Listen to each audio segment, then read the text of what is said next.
حضرت شیخ الحدیث عبداللہ اندلوسی کا واقعہ کئی دفعہ ہم پہلے ذکر کر چکے ہیں۔ بہت بڑے شیخ الحدیث تھے، 1,00,000 احادیث ان کو ایسے یاد تھیں جیسے ہمیں قل هو اللہ احد یاد ہوتی ہے۔ حافظ قرآن تھے، لاکھوں طلباء کے استاد تھے۔ ایک بستی سے اپنے ساتھیوں کے ساتھ گزر رہے تھے، وہاں پہ عیسائیوں کی بستی تھی، گھروں کے اوپر ان کے کراس لگے ہوئے تھے، تو انہوں نے دل میں یہ خیال آیا کہ یہ کتنے احمق لوگ ہیں کہ یہ اس صلیب کی نشانی کرتے ہیں اور اللہ کے ساتھ کسی کو شریک ٹھہراتے ہیں۔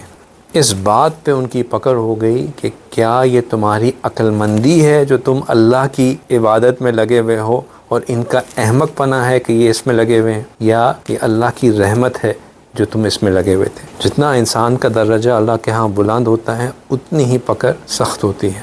حالانکہ کوئی انہوں نے گناہ کبیرہ نہیں کیا تھا، صرف اس بات پہ ان کی پکڑ ہوئی، اور اس کے بعد کیا ہوا کہ جتنی ان کی کیفیات تھیں اللہ سبحانہ تعالیٰ نے سلب کر لی۔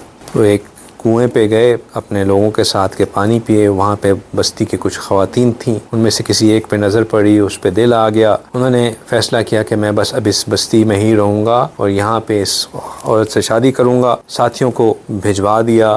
بہت مختصر کر کے بتا رہا ہوں قصہ۔ اس گھر پہ تشریف لے گئے جہاں پہ جس گھر کی وہ بچی تھی، کہا کہ میں آپ کی بچی سے شادی کرنا چاہتا ہوں۔ انہوں نے کہا کہ بھائی ہم تمہیں نہیں جانتے، تم ہمیں نہیں جانتے، تو تم ہمارے ساتھ کچھ وقت گزارو، 1-2 سال گزارو، ہم مانوس ہو جائیں تو پھر تمہاری شادی کر لیں گے۔ انہوں نے کہا قبول ہے؟ انہوں نے کہا قبول ہے۔ انہوں نے کہا ٹھیک ہے، اب تم نے گزارنا ہی ہے تو یہ ہمارے سور ہیں، تم ان کے چروائے بن جاؤ۔ انہوں نے کہا ٹھیک ہے قبول ہے۔ اب وہی عصا، وہی امامہ، وہی جبہ جس سے وہ خطاب کرتے تھے، امامت کرتے تھے، لوگوں کو ترغیب کرتے تھے، وہی ہاتھ میں پکڑا ہوا، اور اسی سے لے کے وہ ان سوروں کو چرانے پہ لگے ہوئے۔ خیر امام شبلی ان کے ایک شاگرد تھے، ان کو بہت دکھ تھا کہ ہمارے استاد کے ساتھ یہ کیا ہوا۔ کچھ عرصے بعد وہ واپس گئے، پتہ کیا کہ بھائی امام عبداللہ کہاں ہیں۔ انہوں نے کہا کہ جاؤ وہاں باہر چرا رہے ہوں گے سوروں کو، وہاں جا کے دیکھو۔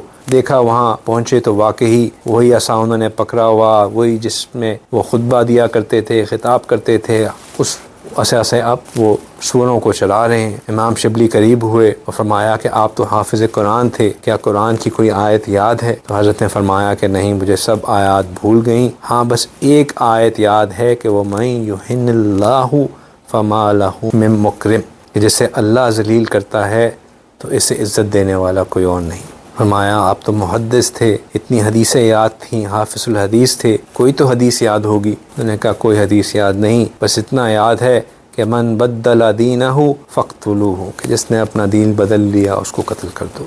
امام شبلی نے یہ سنا تو خوب روئے۔